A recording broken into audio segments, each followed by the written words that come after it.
RCF. Ce reportage est présenté par les chambres d'agriculture Auvergne-Rhône-Alpes. Je sais pas si vous voulez voir les cultures vôtres. C'est vrai qu'il n'y a pas trop grand chose en ce moment, mais vous seriez venu vendredi, vous auriez vu les petits poussins. On a raté ça. Moi c'est Louis Frier. Alors ici à la ferme Frier, en fait, on fait de la polyculture élevage, c'est-à-dire on a une partie céréales, grande culture, et une partie élevage de volailles qu'on commercialise vivantes au détail. On peut faire un petit tour ? Ouais.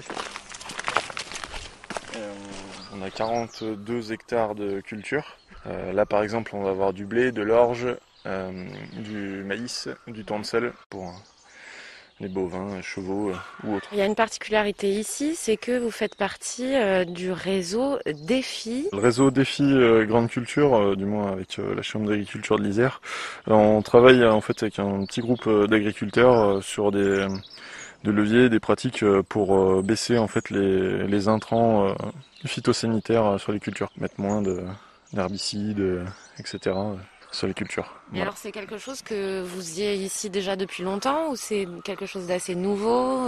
C'était une volonté pour vous de changer ou c'était mettre en valeur ce que vous faisiez déjà ? Plusieurs choses en même temps. Ouais, mettre en valeur ce qu'on a commencé à avoir comme réflexion. Après, donc là, depuis 2016, on est entré dans les MAEC, mesures agro-environnementales en fait, qui visaient à réduire de 40% les intrants phytosanitaires sur l'exploitation. Et en parallèle avec ça, on a intégré le groupe Défi pour travailler ça avec d'autres agriculteurs là-dessus. Donc voilà, on se rejoint en fait plusieurs fois dans l'année. Après, on a des petites sorties terrain ou autres, on échange, on essaye de regarder ce qui marche chez les uns, les autres, ou voilà, toujours dans l'optique de baisser ces produits. C'est bien de ne pas faire les choses dans son coin, ça permet d'avoir un œil extérieur aussi sur la chose. Ça peut être bien dans le sens où chacun a justement sa vision des choses et son vécu aussi là-dessus. Enfin, en plus, jeune agriculteur, c'est pas mal des fois d'avoir un peu son de cloche d'autres personnes. Qu'est-ce que ça change dans l'élevage de volailles par exemple ? C'était surtout sur les terres. Après, en parallèle, je fais l'alimentation de mes volailles avec mes céréales. Donc indirectement, ça se retrouve aussi sur la production d'alimentation pour les volailles. Un exemple, notre blé, on le désherbe à l'automne et puis s'il reste des mauvaises herbes, on va le redésherber au printemps. On essaye de trouver des leviers par rapport à ça. Par exemple, le désherbage mécanique. Là, l'idée, c'était de faire un passage de herse étrille ou de houe rotative en fait pour diminuer notre dose qu'on apporte. Au lieu de passer à pleine dose, on va passer à moitié dose par exemple et on va faire qu'un passage. Voilà. L'idée c'est pas non plus un arrêt total, une suppression totale, c'est d'essayer de faire ça de manière raisonnée. Voilà. Tout à fait, si on peut faire les choses consciencieusement, on se rend compte qu'en baissant les volumes, par exemple on passe à 60% de la dose préconisée, en connaissant la culture, ses besoins et les mauvaises herbes qui sont en place sur l'exploitation, on va pouvoir cibler au mieux notre passage en fait sur les terres. On peut pas faire n'importe quoi non plus et se dire tiens demain j'arrête, je mets plus rien du tout en fait. On a une obligation entre guillemets de rendement minimum quoi, pour rentrer dans les frais. Après c'est toujours pareil, enfin c'est le cercle aussi un peu. Les produits ça a un coût aussi. Et si on peut diminuer déjà ce coût-là, c'est bien pour nous, puis c'est aussi bien pour l'environnement.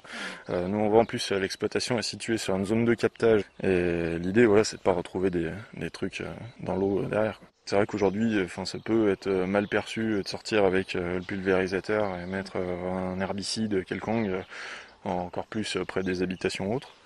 Le fait de baisser les intrants phytosanitaires, c'est aussi un risque, parce que là, par exemple, cette année, j'ai voulu faire du blé dur commercialisé pour faire des pâtes, entre autres. Et là, j'ai eu une grosse pression en fait de larves de hanneton qui mangent la culture. Donc aujourd'hui, je me retrouve il n'y a pas de solution. Ma culture se fait attaquer en fait par ces larves et qu'est-ce qu'on peut faire pour les détruire ? Chimiquement, il n'y a rien. Rien de toléré, c'est pareil, il faut pas faire n'importe quoi. Aujourd'hui, c'est de sauver la culture. Qu'est-ce qu'on fait Vous parlez de désherbage mécanique. Ça implique, j'imagine, des machines, du matériel. Les coûts, c'est pas à regarder non plus sur une année, mais c'est vrai qu'au sein d'une exploitation, il faut regarder au cas par cas un peu.